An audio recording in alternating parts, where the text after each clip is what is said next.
Dear students, मैं Mukhlal Kumar Singh IIT Bombay pass out हूँ और मैं पटना में एक विद्यापीठ एकेडमी नाम से कोचिंग चलाता हूँ। आज मैं थोड़ा कोचिंग क्या है, क्यों कोचिंग करना चाहिए, किस किस टाइप के कोचिंग अवेलेबल है, हम लोग किस टाइप का कोचिंग चलाते हैं, इसके बारे में बात करेंगे।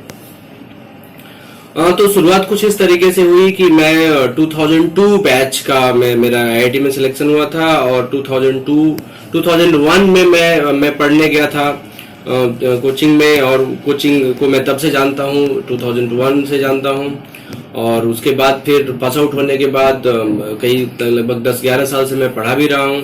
तो कोचिंग का कंट्री का शायद ही कोचिंग है जिसका एक इंटरनल व्यू मुझे नहीं पता है। कोचिंग्स में क्या पॉजिटिव बातें हैं, क्या निगेटिव बातें हैं, कोचिंग डिसाइड करते समय क्या क्या देखना चाहिए, इन सब बातों पे हम आपको आज बताएंगे। तो पहली बात यह है कि पूरे कंट्री में कोचिंग तो भरमार ही है। शायद अपने स्कूली एजुकेशन का बुरा हाल होने का परिणाम ही है कोचिंग चलना। अदरवाइज जब स्कूल अच्छे चलते थे तो इतना कोचिंग शायद नहीं होता था। तो शायद मुझे ऐसा लगता है 11वीं 12वीं में साइंस का अंडरस्टैंडिंग जिसको अच्छा होता है वो डॉक्टर या इंजीनियर बन ही जाता है। तो स्कूल शायद डॉक्टर और इंजीनियर को अफोर्ड नहीं कर सकते, उनका जो सैलरी स्ट्रक्चर होता है थोड़ा कम होता है। हम ऐसा बोल सकते हैं कि स्कूल बड़े बिल्डिंग्स में छोटे छोटे टीचर्स, ऐसे बोलना लेकिन नहीं चाहिए, लेकिन फिर भी स्कूलों में टीचर का संख्या बहुत ज्यादा होता है, 200-300, तो वो ज्यादा टीचर्स, महंगा टीचर अफोर्ड नहीं कर सकते। और कोचिंग एक ऐसा प्लेस है जहां पे महंगा टीचर अफोर्डेबल हो जाता है और कई आईआईटी ग्रेजुएट और कई डॉक्टर्स आपको कोचिंग में पढ़ाते हुए मिल जाएंगे। तो 11वीं 12वीं के साइंस का अंडरस्टैंडिंग जिसको हो वही शायद बच्चों को वो सिखा सकता है। और इनकी संख्या थोड़ा कम होने से टीचर्स थोड़े महंगे हैं और वो कोचिंग में ही मिलेंगे। अब कोचिंग में ही मिलेंगे, कई बार होता है कि किसी के माता पिता ही कुछ अच्छे डॉक्टर इंजीनियर है, आप बढ़िया अंडरस्टैंडिंग उनको तो अपने बच्चों को पढ़ा लेते हैं। किसी का भाई होता है, किसी का बहन होता है, तो बेसिकली एक कोच चाहिए होता है। मास्टर और कोच में अंतर है। मास्टर सिलेबस पढ़ाता है और कोच सिखाता है। तो कोच तो कोचिंग में ही मिलेगा, हम थोड़ा कोचिंग का बड़ाई कर रहे हैं तो कोच तो कोचिंग में ही मिलेगा। और वो कोच अब कोचिंग में भी मिले या फिर आपके घर में भाई बहन के रूप में मिल जाए या माता पिता के रूप में मिल जाए, लेकिन कोच तो चाहिए आईआईटी जैसे एग्जाम को या मेडिकल जैसे एग्जाम को क्रैक करने के लिए। अब बात आ गई कि भाई कोचिंग तो क्यों करना चाहिए, तो हम बता दिए, क्योंकि ये जो अच्छे अच्छे सवालों का लेवल है और अच्छी अंडरस्टैंडिंग है वो कोच के सिवा हो नहीं सकता। और कोच कॉमर्शियलाइज्ड वे में देखे तो कोचिंग में उपलब्ध है, कोचिंग का कॉन्सेप्ट है। अब हम बता रहे हैं कि कोचिंग कितने तरीके का और कैसा कैसा एग्जिस्ट करता है। जैसे पूरे कंट्री का छोड़िए, हम पटना का भी बात करते हैं। पटना में जैसे मैं अपने नजरिए से देखता हूँ, कहीं कुछ ऐसा कुछ पब्लिश नहीं हुआ है, बट मैंने जो एनालाइज किया है वो मैं पूरे पटना में कोचिंग्स को 3 कैटेगरी में बांटता हूँ। पहला कैटेगरी ऐसा है कोचिंग का जो थोड़े मतलब नॉर्म्स के हिसाब से चलता है। नॉर्म्स क्या है, जैसे टीचर स्टूडेंट रेशियो ठीक ठाक होना चाहिए। एक ही क्लासरूम में 50 या 40 से ज्यादा स्टूडेंट बैठ गया तो टीचर का आई कांटेक्ट नहीं बन पाता है, टीचर पूरा भीड़ मैनेजमेंट में लग जाता है और वो टीचिंग से दूर ही चला जाता है। तो नॉर्म से है कि भाई एक क्लासरूम में 40-50 से ज्यादा बच्चा बैठना नहीं चाहिए। 60 हो जाए तो भी कोई बड़ी बात नहीं, लेकिन 120 हो जाए, 250 हो जाए। आप लोग कई बार सुनते होंगे कई टीचर तो 700 बच्चों को पढ़ाते हैं, कई लोग तो 1,000 बच्चों को बैच पढ़ाते हैं। तो फिर वो भीड़ मैनेजमेंट टाइप का चीज हो जाता है और वो हो नहीं पाता है। तो कैटेगरी 1 के जो कोचिंग्स हैं वो नॉर्म्स को फॉलो करते हैं। नॉर्म्स में क्या क्या फॉलो करेंगे, टीचर स्टूडेंट रेशियो मेंटेन रखेंगे, एक क्लासरूम में स्टूडेंट्स का जो संख्या है वो सीमित रखेंगे, रेगुलर पैटर्न पे टेस्ट सीरीज चलाएंगे, सही समय पे अपना सिलेबस कंप्लीट करेंगे। लेकिन ये सब नॉर्म्स फॉलो करने में कोचिंग थोड़े महंगे हो जाते हैं। दूसरा कैटेगरी ये है जो अब चूंकि हम लोग गरीब जगह में रहते हैं, लोगों के पास पैसों की कमी है, तो कुछ लोगों ने इसका समाधान निकाल लिया और वो समाधान थोड़ा अच्छा नहीं था, लेकिन सस्ता होने की वजह से लोग उसको ऑप्ट कर लेते हैं। और वो क्या करते हैं कि 2 या 3 बैचेज को मिला दिया। कोचिंग में सबसे महंगा टीचिंग होता है, टीचर का कॉस्ट सबसे महंगा होता है। स्कूलों में इंफ्रास्ट्रक्चर कॉस्ट सबसे महंगा और टीचर का सस्ता होता है, कोचिंग में टीचर सबसे महंगा और इंफ्रास्ट्रक्चर सस्ता होता है, तो क्या करते हैं कि टीचर का बचाने के लिए 2-3 बैचेज को मिला देते हैं, तो बैच बन जाता है 120 का, 150 का, 200 का, तो ये कोचिंग थोड़ा सस्ता हो जाता है। बट इनके यहाँ भी टीचर्स ठीक है, टीचर्स इनमें भी बढ़िया रहता है, ये लोग भी नॉर्म थोड़ा इसको रखते हैं कि भाई टेस्ट सीरीज इनका भी चलता है, सब कुछ चलता है। बट इनके यहाँ बार बार बैचेज बदलता रहता है बच्चों का जैसे रिसफलिंग हुआ तो इस बैच से उस बैच में, वो टीचर से वो टीचर। मैंने कई बार सुना है कि जैसे कई कोचिंग्स में एक बच्चा पूरा जो सिलेबस पढ़ता है वो करीब करीब 5, 7, 10 टीचर से पढ़ लेता है, तो ट्यूनिंग बन ही नहीं पाता उनका। तो ये कैटेगरी बी है। कैटेगरी सी भी एक और कैटेगरी 3 भी एक कोचिंग है जिसमें नॉर्म्स तो छोड़िए, टीचर्स भी वो लोग हैं जिन्होंने अभी कभी अपना कुछ काम नहीं किया, कुछ नहीं मिला तो अब टीचिंग अपना चल रहा है, अब कोई नॉर्म्स ही नहीं है ना, पढ़ाने का क्या सिलेबस चल रहा है, तो वो क्या करते हैं कि उनको अपना कोचिंग तो चलाना होता है, तो कोचिंग चलाने में वो क्या करते हैं कि शुरू के 2-4 चैप्टर पे अच्छा कमांड बनाए रहते हैं और उस चैप्टर के थ्रू वो खूब लंबा उसको पढ़ाते हैं। बच्चा को एकदम लगेगा कि बेस्ट टीचर है ये है, लेकिन उनका क्या है कि जैसे 30 चैप्टर फिजिक्स में, 30 केमिस्ट्री में, 30 मैथ्स में, तो फिजिक्स वाले 30 चैप्टर में से 5 ही चैप्टर में वो 1 साल खत्म कर देता है और तब तक फी भी सब आ गया और बाकी सब चैप्टर को अपना जल्दी से निकाल के और निकल गए। तो उनके यहाँ बेसिकली वो मीनिंगलेस ही है, कुछ नहीं, लेकिन ये बहुत ही सस्ते हैं, तो कई लोग इसको भी ऑप्ट करते हैं। तो ये 3 कैटेगरी है। हम जो यहाँ पे विद्यापीठ चला रहे हैं इसमें हम सभी नॉर्म्स को फॉलो करते हैं। नॉर्म्स फॉलो करने का एक ये भी है कि मैं जहां जहां भी काम किया हूं सभी थोड़े अच्छे ही कोचिंग्स थे और मैं IIT बॉम्बे से पढ़ा हूं, तो मुझे नॉर्म से सबका अच्छा ख्याल था, तो मैं अपने ऑर्गेनाइजेशन में इन्हीं सब चीजों को रखता हूं। मैं 40 से ज्यादा या 50 से ज्यादा बैच नहीं रखता हूं। फिर टीचर स्टूडेंट रेशियो मेंटेन रखता हूं।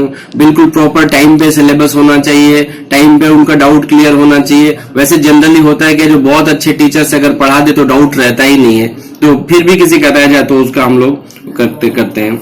दूसरा जो बहुत महत्वपूर्ण बात है, तो मैंने कोचिंग को कैटेगराइज कर लिया। अब चाहे कोई भी कोचिंग हो, किसी भी कोचिंग में टीचर्स भी 2 कैटेगरी के हैं। एक वो कैटेगरी है टीचर का जो बहुत बढ़िया क्वालिफाइड है और एक वो कैटेगरी है जो बहुत बढ़िया प्रैक्टिशनर है। जैसे मैं एग्जांपल के लिए शायद समझा सकता हूं, सभी लोग डॉक्टर से परिचित होते हैं, तो किसी भी छोटे शहर में, ब्लॉक लेवल टाउन में जनरली 2 तरीके का डॉक्टर होता है। एक डॉक्टर MBBS होता है और वो अपना क्लिनिक चलाता है, और एक उसी MBBS के पास कंपाउंडर होता है जो बाद में प्रैक्टिस करते करते करते अपना क्लिनिक खोल लेता है। तो 2 तरीके के हैं।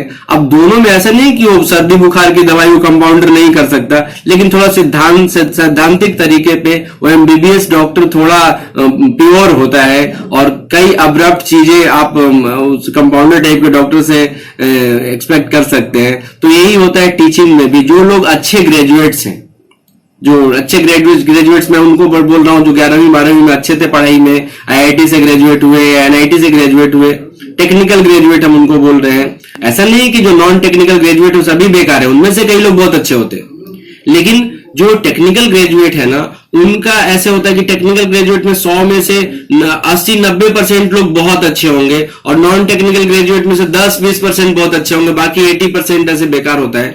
तो उसमें होता क्या है कि जो अच्छे टेक्निकल ग्रेजुएट हैं वो लॉजिक अप्लाई करते हैं, वो रीजनिंग को रीजनिंग रहने देते हैं, और जो नॉन टेक्निकल ग्रेजुएट हैं वो स्क्रिप्ट फॉलो करते हैं। जैसे पटना में फिजिक्स के एक बहुत बड़े टीचर थे, अभी भी हैं, अख्तर साहब। तो पटना में जितने भी फिजिक्स के टीचर हैं ना, ज्यादातर टीचर्स जो अच्छे टेक्निकल ग्रेजुएट्स नहीं है, वो सब अख्तर साहब का स्क्रिप्ट फॉलो करते हैं। वो बेसिकली लेक्चर नोट्स अपना फॉलो करके अपना क्लास में चलाते रहते हैं। ये बात सब जगह है। मैं खुद पढ़ा भी था और मैं जब रेजोनेंस कोटा में जब नौकरी करता था, वहां भी लगभग मेरे डिपार्टमेंट में 100 अगर फैकल्टीज थे तो 100 में से 10-15 लोग थे जो अच्छे टेक्निकल ग्रेजुएट थे। बाकी जो अच्छे टेक्निकल ग्रेजुएट नहीं थे, सब के सब किसी न किसी टॉप मोस्ट टीचर का लेक्चर नोट्स फॉलो करते, तो उनका लेक्चर नोट्स कंप्लीटली स्क्रिप्टेड होता है। तो ये बेस्ट मेथड नहीं होता है। हर बच्चा का अलग अलग लेवल है। कोई किसी फंडामेंटल लेवल में है, कोई आगे के लेवल में, कोई आगे के लेवल में है। तो सबको पढ़ाने के लिए एक डायनेमिक मेथड होना चाहिए, और वो डायनेमिक मेथड वो लोग नहीं कर सकते हैं जो स्क्रिप्ट फॉलो करते हैं। स्क्रिप्ट फॉलो करने वाले क्रिएटिव मोड में नहीं जा पाते। तो हम लोग इसका शायद एक बेस्ट सॉल्यूशन निकालते हैं कि हम लेवल वाइज पढ़ाने की कोशिश करते हैं, या फिर हम जो बोल रहे थे कि दो तरीके का टीचर है, तो स्क्रिप्ट फॉलो करने वाले, हालांकि इतने सारे टीचर्स अवेलेबल नहीं है जो डायनेमिक हो। कितने लोग हैं आईआईटी ग्रेजुएट से, एनआईटी ग्रेजुएट है, कंट्री में 1% लोग तो होते हैं।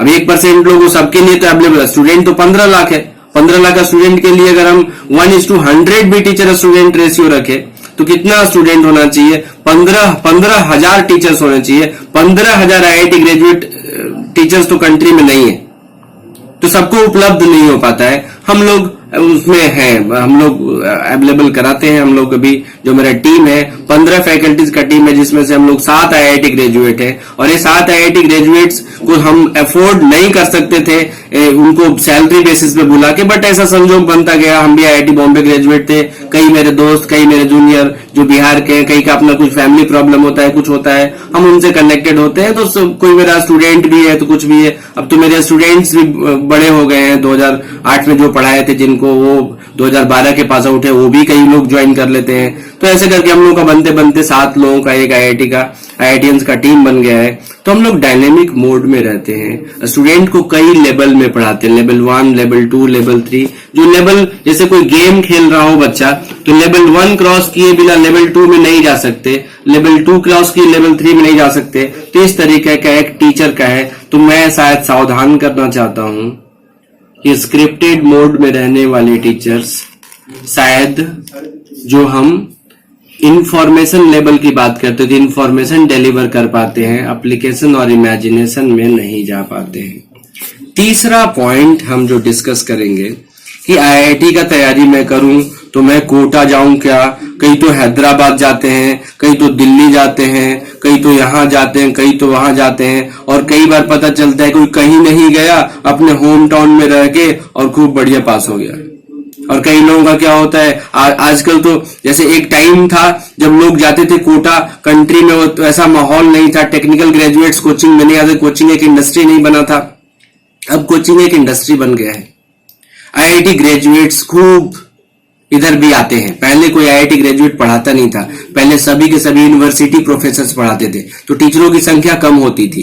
तो पटना में टीचर अवेलेबल नहीं है, छोटे जगहों में टीचर अवेलेबल नहीं है। कहते जिसको थोड़ा थोड़ा साइंस आता था वो बड़ा विद्वान आदमी कहलाता था। अभी तो क्या ऐसा माहौल बन गया है कि पटना में कम से कम तो कितने सारे लोग होंगे जिनको पीसीएम सब आता है, सभी आईआईटी एनआईटी से पास आउट है। तो कोटा जाऊं कि पटना रहूं, कहीं भी जाऊं, टीचर अब सब जगह उपलब्ध है। और टीचर ही होता है। और टीचर 11th-12th का जो साइंस है वही पढ़ाएगा, रीजनिंग पढ़ाएगा। हाँ, उसका बैकग्राउंड थोड़ा अच्छा होना चाहिए। तो वो सभी पटना में भी अवेलेबल है। अब जो साइंस पढ़ाने वाला चाहिए वो तो उपलब्ध है। क्या उसी से खाली रिजल्ट हो जाएगा? नहीं, उससे रिजल्ट नहीं होगा। रिजल्ट होने के लिए बेस्ट स्टूडेंट को बेस्ट गाइड चाहिए। बेस्ट गाइड खराब स्टूडेंट को कभी आईआईटी नहीं करवा सकता। अगर ये सत्य होता तो जितने सारे अच्छे अच्छे टीचर हैं उनका बेटा बेटी तो जरूर आईआईटी पहुंचता, लेकिन ऐसा नहीं है।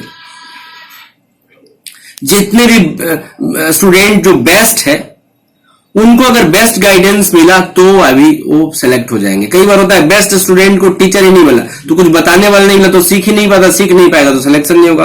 तो टीचर की जरूरत तो है, बेस्ट टीचर। तो मेरा स्टेटमेंट है कि बेस्ट टीचर अब बहुत जगह, पटना में तो खूब उपलब्ध है। पटना के छोटे छोटे होम सिटीज, गया में, भागलपुर में, मुजफ्फरपुर में, सब जगह 3-3 आईआईटी ग्रेजुएट्स मिल के अपने होम टाउन में कोचिंग चलाते हैं, वो भी खूब रिजल्ट प्रोड्यूस कर रहे हैं। तो अब एक बात तो समझ में आगे हम समझा चुके हैं कि टीचर्स अवेलेबल हैं। अब वो टीचर उन्हीं लोगों को सिलेक्शन करवा सकते हैं जो रीजनिंग सॉल्व कर सकते हैं, जो तेज बच्चा है, जो स्कॉलर है, वही खाली आईआईटी की तैयारी करेगा तो सिलेक्शन होगा। तो अब होता क्या है कि कोटा एक टाइम था जिसमें बहुत सारे रिजल्ट्स होता था, तो होता क्या है कि कोई अच्छा पढ़ाया, कोई बढ़िया पढ़ाया, उसका नाम फैलता है, नाम फैलने से तेज तेज स्टूडेंट उधर आकर्षित होंगे, और तेज तेज स्टूडेंट आकर्षित होने से रिजल्ट आने लग जाता है, तो लगता है कि उस कोचिंग की इतनी काबिलियत है कि वो किसी को भी सिलेक्शन करवा सकता है, तो लोग भर भर के जाते हैं। आजकल तो माहौल ऐसा हो गया है कि कई पेरेंट्स 8वीं 9वीं में ही अपने बच्चों को लेके कोटा शिफ्ट हो जाते हैं। वाइफ रहती है वहां पे, मम्मी रहती है वहां पे, फादर रहते हैं यहाँ पे, बच्चों को लेके चले गए, 4 साल पढ़ाई किया, पास आउट होने के बाद पता चलता है बोर्ड भी फेल हो गए। तो ये वाला बात अब उस कोचिंग का दोष नहीं, इसलिए कोटा में पढ़ाई खराब होता है। कोटा में पढ़ाई खराब नहीं होता है, या पटना में भी पढ़ाई खराब नहीं होता है, पढ़ाई और बच्चा दोनों मिलना चाहिए। तो सिलेक्शन के लिए ये वाला चीज है। तो पटना में रहने का और कोटा में रहने का क्या फायदा है और क्या नुकसान है, इस पे अभी हम 2 मिनट और बात करेंगे। एक तो नुकसान है कि कोटा में रहने का एक नुकसान है, और पटना में रहने का फायदा है कि जब आपका बेटा टीनएजर से या फिर 17-18 साल की उम्र में है, आप उसको आज तक मॉनिटरिंग करते थे जब वो 10वीं क्लास में पढ़ता था। जब वो घर से बाहर निकलता है, अगर उसका मॉनिटरिंग हुआ तो जब जब वो किसी समस्या में फंसेगा आप उसको निकाल लेंगे। अगर मॉनिटरिंग नहीं हुआ तो जब भी वो समस्या में फंसेगा, ट्रैक से उतर के अनाप शनाप कुछ करने लग जाएगा, मोबाइल पे गेम खेलेगा, दोस्त बनाएगा, झगड़ा फसाद करेगा। कोटा में ऐसा बड़ी चीज होता है। तो जिन पेरेंट्स ने अपने बच्चों का ख्याल नहीं रखा, कोटा में कई बच्चे बर्बाद होते हैं। ये चीज पटना में नहीं हो पाता है, क्योंकि पटना आपके घर से 100 किलोमीटर 50 किलोमीटर, और कभी कभी तो अगर किसी का पटना में घर है तो 5 अपने घर में बच्चा रहता है, तो मॉनिटरिंग बहुत अच्छे से हो जाता है। एक फायदा है। दूसरा, हेल्थ इशू मैंने बहुत सुना है बच्चों का। हेल्थ इशू ऐसे होता है, कोटा गए और बीमार पड़ गए, फिर 15 दिन बाद आए, फिर मम्मी गई पापा गए, तो कम्युनिकेशन बहुत मुश्किल होता है। तो ये भी एक प्रॉब्लम है। लोकल रहने पे सब कुछ ठीक रहता है, वो यहीं पे पला बड़ा बच्चा है तो यहाँ पे एडजस्ट कर जाता है, वहां पे थोड़ा प्रॉब्लम होता है। तीसरा पॉइंट है जो इकोनॉमिकली, अगर हाँ ठीक है आप बहुत अमीर हैं, आपके पास पैसों की दिक्कत नहीं है, तब तो कोई बात नहीं है। लेकिन अगर पैसा की जगह से देखा जाए तो आप समझ सकते हैं कि जो चीज यहाँ पे लाख रुपए में मिलता है वो चीज कोटा में 2 लाख रुपए मिलता है। एकोमोडेशन अलग। तो एक बच्चा अगर कोटा तो 2 साल के लिए गया ना, तो 5 लाख का बजट तो बना ही ले। पटना में वो काम 2 लाख रुपए में, 1.5 लाख रुपए में रहने और खाने पढ़ने सबका हो जाता है। तो इकोनॉमिकल बेनिफिट, खैर इकोनॉमिकल बेनिफिट तो वो लोग नहीं सोच पाएंगे जिनके पास फाइनेंशियल प्रॉब्लम नहीं है, लेकिन फिर भी कई लोगों के लिए होता है। अब सवाल ये उठता है कि कोटा में तो पढ़ाई अच्छी होती है, पटना में अच्छी होती है कि नहीं? अगर अच्छी होती है तो मैं कोटा क्यों नहीं जाऊं? तो नहीं। इसके लिए मेरे पास एक एग्जाम्पल है।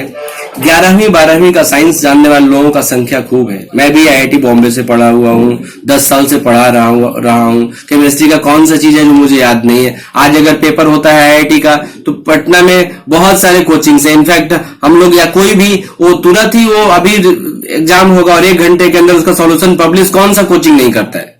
यानी सभी को सवाल आता है। अब रिजल्ट उनके पास तभी होगा जब उनके यहाँ टॉपर स्टूडेंट आएगा।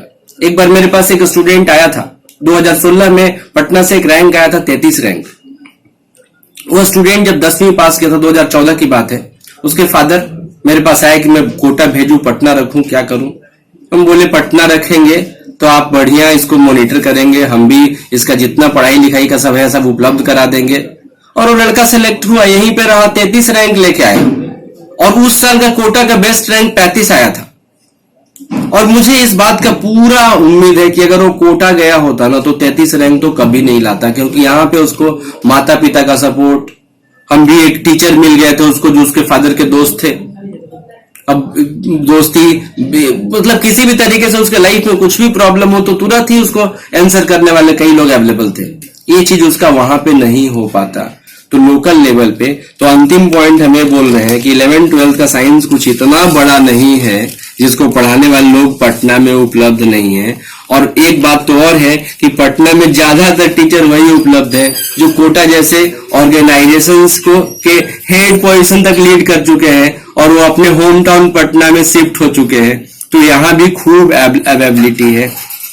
अब खाली बात है कि दूर का जो ढोल सुहावना होता है, ये वाला बात है। और दूसरी एक और महत्वपूर्ण पॉइंट हम शायद शेयर करें, इससे आप लोग को शायद समझ में आएगा कि किसी को बुखार लगा है, पैरासीटामोल खरीदना है तो पैरासीटामोल, अब वो मेडिकल या हॉस्पिटल के बारे में सबसे अच्छा जानता है कि दिल्ली का एम्स है, तो अगर वो पैरासीटामोल खरीदने दिल्ली एम्स में जाता है तो ये बड़ी बेवकूफी जैसी बात होगी, क्योंकि पैरासीटामोल उसके लोकल मेडिकल स्टोर में भी मिलता है। हाँ, उसको शक हो सकता है कि लोकल मेडिकल स्टोर में मिलने वाला पैरासीटामोल नकली है और एम्स में मिलेगा असली, लेकिन ये सच नहीं है। वो पैरासीटामोल ही होता है। तो 11वीं 12वीं का सिलेबस और आईआईटी की तैयारी, चाहे कोई भी एक बढ़िया ग्रेजुएट, कोई भी एक बढ़िया एक्सपीरियंस टीचर पढ़ाए, यहाँ पढ़ाए, वहां पढ़ाए, कोई फर्क नहीं पड़ता है। स्टूडेंट तेज और पढ़ाने वाला मास्टर अच्छा, और 2 साल का उसका बढ़िया एक